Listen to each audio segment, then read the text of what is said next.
Hello दोस्तों, मैं अनुराग sir आपका दोस्त। आज हम सब पढ़ने वाले हैं गुडविल चैप्टर का सम्स। लास्ट क्लास में जैसे कि आपने देखा था, मैंने पूरा थ्योरी और फॉर्मूला समझा दिया था। आज उसके सम्स करने का दिन है, लेकिन उसके सम्स करने से पहले मैं कुछ इंपॉर्टेंट पॉइंट बताऊंगा, उसको ध्यान रखना। ठीक है, चलो। तो वो इंपॉर्टेंट पॉइंट क्या है, पहले मैं वन बाय वन यहाँ पे समझा देता हूँ, उसको एक बार समझ लो। देखो, अपने को गुडविल कैलकुलेट करना है ना। फॉर एग्जाम्पल अपने ले रहे हैं एवरेज प्रॉफिट मेथड। ठीक है, first method average profit method. अब गुडविल कैलकुलेट करने के लिए अपना फॉर्मूला है, goodwill is equal to average profit, right, into number of years purchase. Years purchase, number of year purchase. अब जैसे कि तुमको पता है कि नंबर ऑफ ईयर परचेज दिया ही होता है, 3, 4, 5 जो भी दिया होगा। पर एवरेज प्रॉफिट कैसे ढूंढते हैं? तो एवरेज प्रॉफिट का फॉर्मूला बताया था लास्ट क्लास में कि तुमको टोटल प्रॉफिट लेने का, जितने साल का प्रॉफिट दिया हो, 5 साल 6 साल बोला होगा कि तुम 5 साल का एवरेज प्रॉफिट का गुडविल निकालो। तो total profit upon number of year, ये number of year depend upon the कितने साल का तुम प्रॉफिट ले रहे हो। और ये जो नंबर ऑफ ईयर परचेज होता है वो अलग होता है, इसके बारे में बता चुका। तो ये जो प्रॉफिट होता है वो कौन सा प्रॉफिट होना चाहिए? ठीक है, तो ये कैलकुलेट करने के लिए कौन सा प्रॉफिट लेना है, कौन सा प्रॉफिट नहीं लेना है, या कौन सा लॉस माइनस करना है, कौन सा लॉस माइनस नहीं करना है, उसके लिए एक छोटा सा पॉइंट समझाने वाला हूँ। ठीक है, तो चलो इसको समझने के लिए मैं यहाँ पे आता हूँ। देखो, प्रॉफिट है ना, दो टाइप का होता है। एक होता है नॉर्मल प्रॉफिट। नॉर्मल प्रॉफिट मतलब बिजनेस प्रॉफिट, बिजनेस करके जो अपने प्रॉफिट कमाते हैं। एक होता है normal profit, right. Normal profit, when I से नॉर्मल प्रॉफिट, मतलब बिजनेस प्रॉफिट, बिजनेस करके कमाते हैं। जैसे मेरे कपड़े की दुकान है, मैं कपड़े खरीदता हूँ, बेचता हूँ। कपड़े बेच के जो मैं प्रॉफिट कमाऊंगा मेरा बिजनेस का प्रॉफिट होगा, राइट। जैसे मेरा सर्विस देने का काम है, सर्विस देके जो पैसे कमाऊंगा वो मेरा बिजनेस का प्रॉफिट होगा। तो वो इसमें आता है। तो इसमें मैं एग्जांपल तुमको दे सकता हूँ।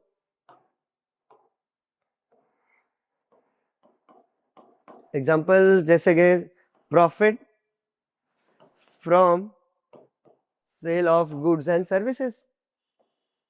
ठीक है, ओके। और दूसरा जो प्रॉफिट होता है वो होता है abnormal profit, right. Abnormal profit, जब मैं एबनॉर्मल प्रॉफिट बोलूँ ना, उसका मतलब है कि non business profit. Non business profit, non business profit मतलब जिसका मैं बिजनेस नहीं कर रहा हूं बट पैसे कमा रहा हूं। ऐसे कौन से होते हैं? तो देखो, उसका भी एग्जांपल दे देता हूँ। उसका एग्जांपल जैसे मैंने 2-3 शॉप रेंट पे दे के रखा है, तो रेंट रिसीव, भले मेरी कपड़े की दुकान है बट मैंने 2-3 शॉप रेंट पे रखा है, तो वो भी इनकम तो है, वो भी प्रॉफिट तो है, बट वो बिजनेस प्रॉफिट नहीं, नॉन बिजनेस प्रॉफिट में गिना जाएगा। जैसे तुमने कहीं पे इन्वेस्ट करके रखा, किसी कंपनी में एफडी, सॉरी बैंक में एफडी बना के रखा है, या तो किसी कंपनी में तुमने शेयर्स परचेज करके रखा है, राइट। तो उस वहां से तुमको इंटरेस्ट रिसीव्ड ऑन इन्वेस्टमेंट मिले, या तो वहां से डिविडेंड रिसीव हो रहा है, या तो तुमको लॉटरी लग गई, एक्स वाई जेड कुछ भी हो, पर वो बिजनेस से रिलेटेड नहीं है, उसको नॉन बिजनेस प्रॉफिट बोलते हैं। अच्छा, अब मेरे को बताओ, अपने को गुडविल ढूंढनी है हमारी कंपनी की। फॉर एग्जाम्पल मेरी कंपनी तुम खरीदने आए, ठीक है, कि सर आपकी कंपनी है, मैं खरीदना चाहता हूँ। मैंने बोला ठीक है, लेकिन मेरे नाम का इतना पैसा होगा, मेरी गुडविल का पैसा मैं बता रहा हूँ तुमको, कि मेरी गुडविल का आपको 10 करोड़ रुपया देना पड़ेगा। तो अब ये अगर मेरी गुडविल की वैल्यू बता रहा हूँ मैं कि 10 करोड़ है, तो इसमें ये मेरी बिजनेस की गुडविल है, तो इसमें जो प्रॉफिट होना चाहिए ना, वो बिजनेस का प्रॉफिट ऐड होना चाहिए या नॉन बिजनेस का प्रॉफिट? तुम बोलो। तुम मेरा बिजनेस खरीदने आ रहे हो, मैं बोल रहा हूँ ये मेरी बिजनेस की गुडविल है। ये गुडविल किसकी है? मेरे बिजनेस की। तो जो प्रॉफिट मैं बेस ले रहा हूँ गुडविल कैलकुलेट करने के लिए, वो बिजनेस का प्रॉफिट होना चाहिए कि अदर देन बिजनेस का कमाया हुआ प्रॉफिट होना चाहिए? ऑब्वियसली तुम मेरा बिजनेस खरीदने आ रहे हो, तो जो बिजनेस से प्रॉफिट कमाऊंगा वो तुम देखोगे। मैंने कितने शॉप रेंट पे दिया है, कहाँ पे इन्वेस्ट किया, वो प्रॉफिट मैं इंक्लूड करूंगा, तो उससे मेरे बिजनेस का गुडविल बढ़ेगा नहीं। तो क्या करना चाहिए, बहुत ध्यान से सुनना। तो वो जो प्रॉफिट होगा, वो हमको जो यहाँ पे मैंने बताया था, वो जो प्रॉफिट दिया होगा वो नेट प्रॉफिट दिया होगा। जब नेट प्रॉफिट बोलो तो उसमें सब प्रॉफिट इंक्लूड होता है, बिजनेस का प्रॉफिट भी, नॉन बिजनेस का प्रॉफिट भी। तो बहुत ध्यान रखना एक बार कि बिजनेस का प्रॉफिट अगर इंक्लूड है तो बहुत अच्छा, ये तो इंक्लूड होना ही चाहिए। बट ये इंक्लूड नहीं होना चाहिए। अगर ये इंक्लूड है तो क्या करना, माइनस कर देना। सो इससे एक रूल निकल गया कि अपना एबनॉर्मल प्रॉफिट अगर इंक्लूड हो तो क्या करेंगे, माइनस। ठीक है, वो रूल्स में एक दूसरे पेज पे लिख देता हूँ, यहाँ पे रूल्स टू कैलकुलेट प्रॉफिट, कौन सा प्रॉफिट चाहिए उसके। तो फर्स्ट रूल कि एबनॉर्मल प्रॉफिट हो ना या एबनॉर्मल गेन हो, प्रॉफिट को गेन बोलते हैं, वो इंक्लूड नहीं होना चाहिए। अगर इंक्लूड है तो क्या कर देना, माइनस। याद रहेगा ये, क्यों, रीजन बता दिया यहाँ पे, देख लो कि नॉर्मल प्रॉफिट इंक्लूड करो भाई, बिजनेस की गुडविल ढूंढ रहे हो तो बिजनेस का करके जो प्रॉफिट कमाया वो लो, बिजनेस के अलावा जो प्रॉफिट कमाया उसको ऐड करने की जरूरत ही नहीं, अगर ऐड किया होता माइनस कर देना। ओके, ये तो प्रॉफिट की बात हुई। व्हाट अबाउट लॉस, तो लॉस भी तो दो टाइप का हो सकता है, जब प्रॉफिट दो टाइप के हो सकते हैं तो यस, लॉस भी दो टाइप का होता है, एक होता है नॉर्मल लॉस और एक होता है एबनॉर्मल लॉस। एबनॉर्मल लॉस, अब जैसे कि नॉर्मल लॉस बोलूं तो ये बिजनेस लॉस होगा, बिजनेस करके कपड़े की दुकान में कपड़े बेचता हूँ तो उसमें लॉस हो सकता है कभी कभी, तो ये इसको बिजनेस लॉस बोलते हैं इन सिंपल वे, या ऑपरेटिंग लॉस भी बोलते हैं, और ये नॉन बिजनेस लॉस। तो अब तुमको थोड़ा एग्जांपल भी बता देता हूँ इसका। इसका एग्जांपल ये जैसे profit from sale of goods and service था, ये क्या होगा, profit from loss from sale of goods and services, ये नॉर्मल लॉस है। अब इसके अलावा भी होता है, यस बहुत सारे नॉर्मल लॉस तो बहुत होते हैं, गुड्स प्रोड्यूस करने के लिए एक खर्चे होते हैं, 1000 टाइप के खर्चे, व्हेन आई से loss it's also expenses. Expenses जैसे फॉर एग्जांपल तुम अपने एम्प्लॉय को सैलरी दे रहे हो, पार्टनर हो उसको सैलरी दे रहे हो, तो रेम्युनरेशन जिसको बोलते हैं, ये सब रेम्युनरेशन हुआ। या तो फिर तुम अपने प्रोडक्ट है, अपना मशीनरी है, अपनी बिजनेस, उसका इंश्योरेंस ले रहे हो, तो इंश्योरेंस प्रीमियम, इंश्योरेंस प्रीमियम, ये सब कुछ नॉर्मल लॉस होता है। ये तो लॉस है तो भाई माइनस करो, इससे तो तुम्हारा बिजनेस की गुडविल फर्क पड़ेगी, तो ये तो माइनस करना अलाउ है, ये तो माइनस कर सकते हो। ठीक है, और जैसे ये था इसको प्लस करना होता है, प्लस है तो लिव इट, नहीं है प्लस तो प्लस करो, ये माइनस करना होता है, माइनस किया हुआ ऑलरेडी तो छोड़ दो, दूसरी बार माइनस मत करना। बट ये जो है ना, ये एबनॉर्मल लॉस, ये देखो, ये दोनों बहुत इंपॉर्टेंट है, इसमें ध्यान रखना। एबनॉर्मल लॉस जो होता है ना वो नॉन बिजनेस लॉस है। इसका भी तुमको मैं कुछ एग्जांपल बता देता हूँ। इसका एग्जांपल क्या होगा कि जैसे loss by fire, loss by theft, ठीक है, आग लग गई, चोरी हो गया, ये सब कोई बिजनेस करते हुए लॉस नहीं हो, ये तो भाई एक्सीडेंट है, कभी कभी हो जाता है, कभी चोरी हो गई, कुछ गलती हो गई उसके वजह से चोरी, इससे तुम्हारी गुडविल में फर्क नहीं पड़ जाएगा, तुम्हारा नाम तुम्हारा जो है वो प्रोडक्ट के ऊपर है, तुम्हारा प्रोडक्ट अच्छा है उसमें कोई प्रॉब्लम नहीं। फिर जैसे और भी लॉस होते हैं, loss by fire, loss by theft, या loss from sale of assets, ये भी अबनॉर्मल है, गुड्स बेचो ना वो लॉस कंसिडर करो, ये लॉस नहीं। वैसे जैसे बताया था profit from sale of goods वो लो, बट यहाँ पे एक एग्जांपल मैं और दे सकता हूँ, profit from sale of assets, कोई भी, या इन्वेस्टमेंट, वो एबनॉर्मल प्रॉफिट है, वो नहीं प्लस करना, प्लस हो तो माइनस कर देना, याद रखना। वैसे ही loss from sale of assets या इन्वेस्टमेंट, ये एबनॉर्मल लॉस है भाई, तुम कोई एसेट वेसेट बेच रहे हो उससे लॉस हो रहा है, उससे तुम्हारे गुडविल फर्क नहीं पड़ता, यू शुड नॉट डिडक्ट, अगर डिडक्ट किया तो उसको ऐड करना। ठीक है, तो अपना सेकेंड रूल बन के आ रहा है कि अगर एबनॉर्मल लॉस उन्होंने माइनस किया हुआ है तो हम लोग करेंगे प्लस। ठीक है, ये दूसरा। तीसरा, तीसरा कभी कभी है ना तुमको क्लोजिंग स्टॉक दिया होगा, तुमको पता है क्लोजिंग स्टॉक, ओपनिंग स्टॉक हमने 11 सेंटर में पढ़ा था फाइनल का, उसमें दिया होगा एडजस्टमेंट में ये कि closing stock over valued bye ₹10,000। ठीक है, कब, तो इन द ईयर एंडिंग 31 मार्च 23, मान लो 31 मार्च 23 को हमने जो क्लोजिंग स्टॉक लिखा था वो ओवर वैल्यू हो गया था 10,000।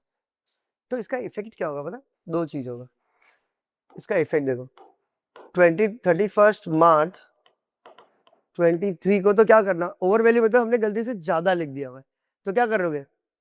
कम करो भाई। तुम्हारा स्टॉक मान लो 1 लाख होगा, तुमने 1,10,000 लिख दिया है, तो 10,000 कम करो।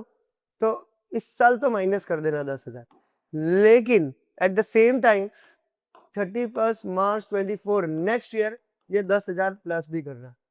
हमको बोलेगा ऐसा क्यों सर, इस साल माइनस किया अगले साल प्लस? यस, 2 साल उसका इफेक्ट। अब तीसरे साल मत जाना क्योंकि 2 ही साल उसका इफेक्ट होता है। अब दूसरे साल के उसको समझने के लिए एक बार बहुत अच्छे से सुनो। यहाँ पे देखो, फॉर एग्जाम्पल ये है ट्रेडिंग अकाउंट, तुमने 11th स्टैंडर्ड में ट्रेडिंग अकाउंट पढ़ा ही होगा। अब ये मान लो 31 मार्च 24 था, राइट? 23 था, 23 का है ये ट्रेडिंग अकाउंट, राइट? अब जहाँ पे क्या होता था तुमको याद है? इधर इधर ओपनिंग स्टॉक लिखते थे हम लोग, कुछ याद होता? मान लो 20,000, यहाँ पे सेल्स।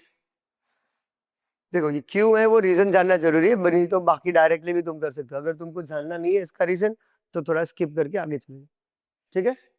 ये इसका रीजन नहीं जानना है, अगर कि यहाँ पे क्यों माइनस किया, यहाँ पे क्यों प्लस किया, तो स्किप करो, खाली इतना याद रखो, आगे बढ़ो। बट मैं तुमको एक बार के लिए बता देता हूँ।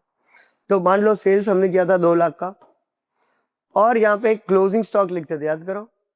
क्लोजिंग स्टॉक मान लो 50,000 का, और यहाँ पे अपने परचेज लिखते थे, और भी बहुत सारे लिखते थे, मैं खाली इंपॉर्टेंट पॉइंट ले रहा हूँ। मान लो 1 लाख का, अब मैं बोलूँ चलो क्लोज करो, ग्रॉस प्रॉफिट ढूंढो, तो कैसे ढूंढते थे? याद है? ये टोटल करो 2,50,000, यहाँ पे भी 2,50,000, 2,50,000 माइनस 120 करो तो कितना हुआ? 130 हुआ। ये होता था तुम्हारा ग्रॉस प्रॉफिट, राइट? अब अभी रुको, अब जब नेक्स्ट ईयर 31 मार्च 24 को जब मैं ट्रेडिंग अकाउंट बनाता था, ट्रेडिंग अकाउंट इस साल बनाता था, तो ये काम करता था, पता है तुमको? इस साल का ओपनिंग स्टॉक क्या होता है पता है? इस साल का ओपनिंग स्टॉक होता है ये, जो पिछले साल का क्लोजिंग स्टॉक होता है ना, वो इस साल का ओपनिंग स्टॉक होता है 50, राइट? उसके बाद तुम्हारा जो भी बाकी के एंट्री डिटेल मान लो यहाँ पे, इस साल तुमने मान लो 3 लाख का गुड्स सेल किया, इस साल तुम्हारा क्लोजिंग स्टॉक मान लो बचा 80,000, इस साल तुमने परचेज किया था मान लो 2 लाख का गुड्स, राइट? अब क्लोज करता हूं, तो ये हो गया 3,80,000, और ये 2,50,000 माइनस करो, उसमें से कितना होगा बोलो? 130 होगा ना, सेम हो गया, नो डाउट। 6, तो इसको कम कर देता हूँ, इसको क्लोजिंग स्टॉक 1 लाख ले लेता हूँ, चलो, ताकि सेम सेम ही है, थोड़ा अलग है। चलो इसको 4 लाख ले लेता हूँ, ठीक है? अब टोटल हो गया 4 लाख। अब देखो ये रहा तुम्हारा 4 लाख और ये 250, तो कितना हुआ? 150 का तुम्हारा हुआ ग्रॉस प्रॉफिट। ओके, अभी तक तुम लोग को लग रहा होगा क्या कर रहे हो, पर अब सुनो, अब ये रूल बताने का टाइम है, ये वाले कि closing stock over valued bye ₹10,000 in the year ending 31 मार्च 23 में मेरे को बाद में पता चला कि ये जो क्लोजिंग स्टॉक लिखा है 50,000, उसको मैंने 10,000 ज्यादा लिखा था, तो तुम क्या करोगे? मैं बोलूँ चलो सुधारो, तो सुधारोगे। अब तुम सुधारोगे तो ये 40 होगा, 10,000 ज्यादा लिखा था तो कम करोगे, तो कम करोगे ना, तो क्या हो जाएगा पता है? ये 240 हो जाएगा, ये भी 240, और 240 में से 120 माइनस करो तो ये कितना होगा? 120। तो तुमने नोट किया, तुमने जैसे ही क्लोजिंग स्टॉक की वैल्यू घटाई, तुम्हारे ग्रॉस प्रॉफिट की वैल्यू भी घट गई, देखा? इसलिए 2023 में मैंने ग्रॉस प्रॉफिट में बोला था माइनस कर, ये देखो माइनस। लेकिन तुमको एक बात और पता होना चाहिए, अगर ये तुम क्लोजिंग स्टॉक चेंज कर रहे हो तो यही तो होता है अगले साल का ओपनिंग स्टॉक, तो ऑब्वियसली ये भी चेंज हो जाएगा। अब ये 50 नहीं रहेगा, अब ये 40 रहेगा। तुम बोलोगे तो अरे भाई तो क्या अब इसमें ये फर्क पड़ेगा प्रॉफिट में? देखो अब ये 4 लाख माइनस तुम 140 करोगे, अरे 240, तो कितना बचेगा? ये अभी 150 था ना, अब ये हो जाएगा 160। क्या हुआ? बढ़ा ना? तो देखो जैसे ही तुम्हारा ओपनिंग स्टॉक तुमने घटाया, तुम्हारा ग्रॉस प्रॉफिट क्या हो गया? बढ़ गया। इसलिए क्योंकि इस साल का क्लोजिंग स्टॉक अगले साल का ओपनिंग स्टॉक होता है, तो इसकी चेंज की वजह से इस साल का ही प्रॉफिट नहीं फर्क पड़ता, बल्कि अगले साल का प्रॉफिट भी फर्क पड़ता है। और फर्क क्या पड़ता है कि अगर क्लोजिंग स्टॉक घटा तो इस साल का प्रॉफिट घटता है, बट अगले साल का प्रॉफिट बढ़ता है। इसलिए अगर तुम यहाँ पे देखो तो मैंने बोला इस साल तो घटाओ, अगर तुम्हारा क्लोजिंग स्टॉक ज्यादा लिखा है तो तुम क्लोजिंग स्टॉक घटाओगे। यहाँ पे क्या कर रहे हो तुम, क्लोजिंग स्टॉक को डिक्रीज कर रहे हो, पर इससे क्या फर्क पड़ रहा है, ये तुम्हारा प्रॉफिट है, ये तुम्हारा प्रॉफिट है। 2023 का प्रॉफिट घटा क्योंकि direct relation, but next year उतना बढ़ जाएगा। ठीक है, अब देखो अगर समझ में आ रहा है तो अब फोर्थ वाला देखो, क्लोजिंग स्टॉक अंडर वैल्यूड करके बताता हूँ। अगर ऐसे बोला कि क्लोजिंग स्टॉक was undervalued, ये was आएगा, was undervalued by rupees 20,000, ले लो इसको, by rupees 20,000। अगर मैंने क्लोजिंग स्टॉक को 20,000 कम लिखा था तो इसका फर्क क्या होगा पता है, देखो इसका फर्क होगा 31 मार्च, कौन से साल में, तो इसी साल में, हाँ 31 मार्च 23 में। तो इसका फर्क क्या होगा 31 मार्च 23 और 31 मार्च 24 में। चल, अब तुमने अंडर वैल्यूड लिखा था मतलब कम लिखा था तो बाद में पता चला कि भाई 20 कम लिखा था, अब क्या करोगे 20 बढ़ाओगे, तो इस साल बढ़ेगा, इस साल तुम्हारी 20,000 की प्रॉफिट बढ़ेगी, क्योंकि तुम क्लोजिंग स्टॉक बढ़ाओगे तो उस साल का ग्रॉस प्रॉफिट भी बढ़ता है। तुम बोलोगे नेट प्रॉफिट है तो ग्रॉस प्रॉफिट ही आगे चल के नेट प्रॉफिट बनता है, तो बढ़ता है, लेकिन नेक्स्ट ईयर तुम्हारा यही 20,000 को माइनस करना, क्योंकि नेक्स्ट ईयर का तुम्हारा ओपनिंग स्टॉक बढ़ेगा, और अगर ओपनिंग स्टॉक बढ़ता है जिस साल, उस साल का ग्रॉस प्रॉफिट घटता है, इसलिए। तो चलो ये 4 पॉइंट आए समझ में, अब बचा 2 पॉइंट, वो 2 पॉइंट को अच्छे से समझ लो, उसके बाद हम लोग खतरनाक सम करते हैं। ठीक है, चलो, तो वो दूसरा 2 पॉइंट है, तो उसके साथ ही याद रखना है तुमको। अब मैं इसको रब कर देता हूँ, चलो, और वो 2 पॉइंट भी बहुत इंपॉर्टेंट है। फिफ्थ, कितनी बार ऐसा हो जाता है कि हम लोग का क्या बोलते हो, प्रिंसिपल ऑफ अकाउंटेंसी क्लियर नहीं होता है। प्रिंसिपल ऑफ अकाउंटेंसी तुमने पढ़ा होगा 11th स्टैंडर्ड में, error of principle. Error of principle says that when the proper principle, accounting principle is not followed. जैसे फॉर एग्जांपल है एक्सपेंस, पर तुमने उसको एसेट ट्रीट कर दिया, या वो एसेट है तुमने उसको एक्सपेंस ट्रीट कर दिया। वो अकाउंटिंग लैंग्वेज में प्रॉपर्ली बोलो ना, तो if revenue expense is treated as capital expenditure, या capital expenditure is treated as revenue expenditure, ऐसे नाम होता है। पर मैं तुमको सिंपल एग्जांपल देता हूँ। चलो, suppose if expense is treated as assets, ठीक है, चलो, तो कैसे गलती सुधारेंगे। फॉर एग्जाम्पल तुमने कुछ है ना रिपेयर किया था मशीनरी का 20,000 रुपए का। अब ये रेगुलर रिपेयर है जो हर 6-6 महीने, 7-7 महीने, 8-8 महीने में मतलब करवाते रहते हैं। ये वो रिपेयर नहीं है कि तुमने सेकंड हैंड मशीनरी खरीदी और उसको रिपेयर करवा के अच्छी कंडीशन में करके फिर यूज कर रहे हो, वो वन टाइम एक्सपेंस हुआ। ये मैं बात कर रहा हूँ रेगुलर रिपेयर, जो हर 6-6 महीने में रिपेयर करते रहते हैं। तो ये तुम्हारा रेगुलर रिपेयर है, उसको रिपेयर अकाउंट में मतलब पीएनएल अकाउंट में दिखाना चाहिए था। ये पीएनएल अकाउंट में जाना चाहिए भाई, पीएनएल अकाउंट का एक्सपेंस यहाँ दिखाओ। बट तुमको ऐसा लगा कि तो सारे जो भी एक्सपेंस होते हैं रिलेटेड टू एसेट, वो तो एसेट में ही प्लस करते हैं, तो तुमने बाय मिस्टेक उसको मशीनरी में ही प्लस कर दिया, मशीनरी समझ के यहाँ पे प्लस कर दिया। ठीक है, तो उसका इफेक्ट क्या होगा, अब देखो बहुत ध्यान से सुनना। अब तुमको एक एग्जांपल से बताता हूँ। चल, ये है सपोज तुम्हारा पीएनएल अकाउंट और ये है बैलेंस शीट।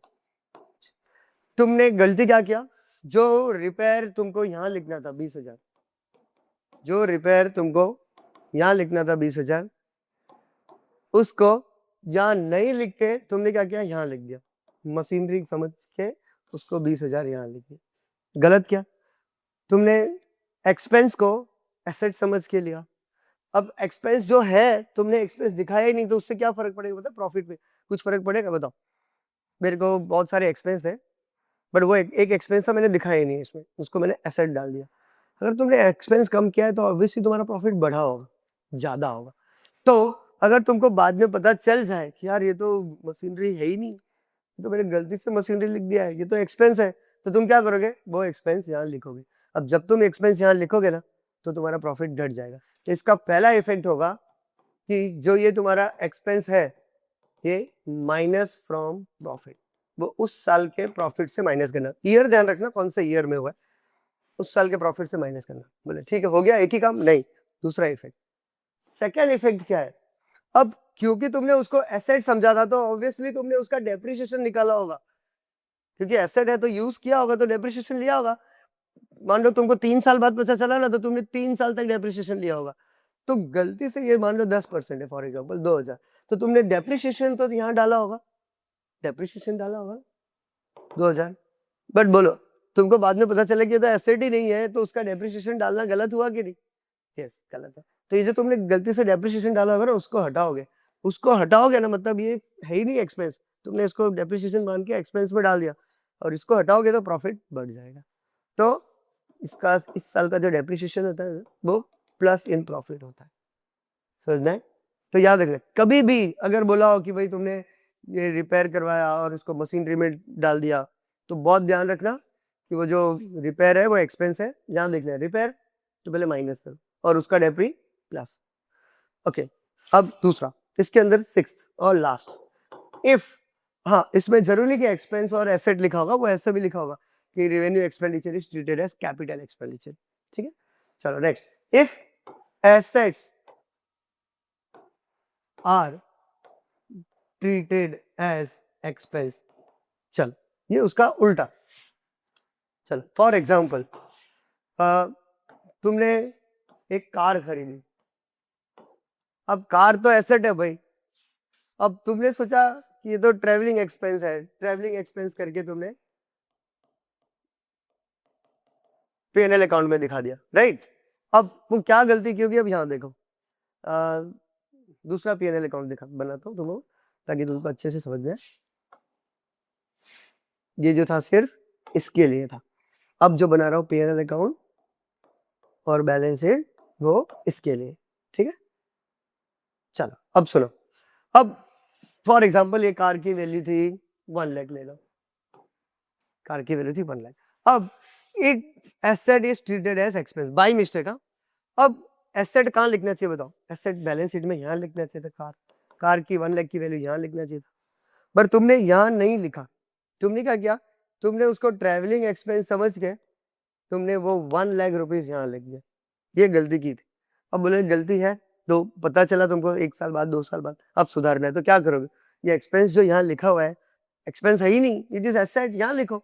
तो क्या करोगे, इसको कट करके यहाँ से निकाल के यहाँ डालोगे, डालोगे, तो यहाँ पे एक्सपेंस तुम हटाओगे तो प्रॉफिट बढ़ेगा।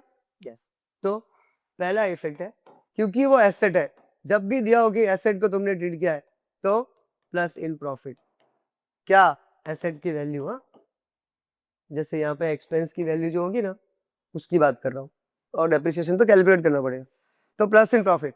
लेकिन क्या एक ही इफेक्ट नहीं, दूसरा इफेक्ट भी होगा। और दूसरा सुनो, क्योंकि तुमको पता चल गया कि वो एसेट है, तो आज तुमको डेप्रिसिएशन लेना पड़ेगा। कब से, जब से खरीदा होगा तब से, ऐसा नहीं कि सिर्फ इसी साल, जब से खरीदा होगा तब से। मान लो 10,000 का डेप्री है, तो अब वो डेप्री इधर डालना पड़ेगा, तो अब जब डेप्री डालोगे तो वापस तुम्हारा प्रॉफिट घट जाएगा। तो यहाँ पे जब डेप्री डालोगे 10,000 या जो भी है, तो प्रॉफिट घटेगा। तो इसलिए यहाँ पे जो डेप्रिसिएशन की वैल्यू है माइनस फ्रॉम प्रॉफिट। ठीक है, ये याद रखो। अब तुमको जो छोटे छोटे सम्स है बताऊंगा, बहुत अच्छे से समझ में आ जाएगा। तो ये थोड़ा खास ध्यान रखना, इसमें सारे स्टूडेंट लोग कंफ्यूज हो जाते हैं, एग्जाम में आता है तो इसको ये वाला रूल के बदले ये लगा देते, इसके बदले ये लगा देते, थोड़ा ध्यान से सुनना। तो इसमें अपने ये याद रखने की जरूरत क्या है, अगर एक्सपेंस को हमने ऐसे ट्रीट किया, तो एक्सपेंस प्रॉफिट घटाता है, उसको पहले घटा दो प्रॉफिट को, और फिर उसका डेप्रिसिएशन उल्टा कर दो। और अगर एसेट को तुमने एक्सपेंस ट्रीट कर दिया, तो एसेट तो प्रॉफिट घटाता नहीं है, पर तुमने घटाया हुआ है तो उसको प्लस करो, और फिर डेप्रिसिएशन माइनस। चल, अब ये सब तो तुमको समझाया। अगर ये चैप्टर तुमको गुडविल अच्छे से समझना है, तो ये रहा तुम्हारा रूल्स, ये है वो रूल टू कैलकुलेट प्रॉफिट। जिसको अपना प्रॉफिट कैलकुलेट करने आता है ना, वही गुडविल ढूंढ सकता है। गुडविल मतलब क्या होता है, नाम, image, reputation of the company. तुमको प्रॉफिट कैलकुलेट करना नहीं आता, कैसे गुडविल ढूंढोगे? चलो, तो ये रहा से इंपॉर्टेंट पॉइंट। गुडविल ढूंढने का। ओके, अब मेरे पास कुछ सम्स बना के रखा है, वो सम्स तुमको दिखाता हूँ।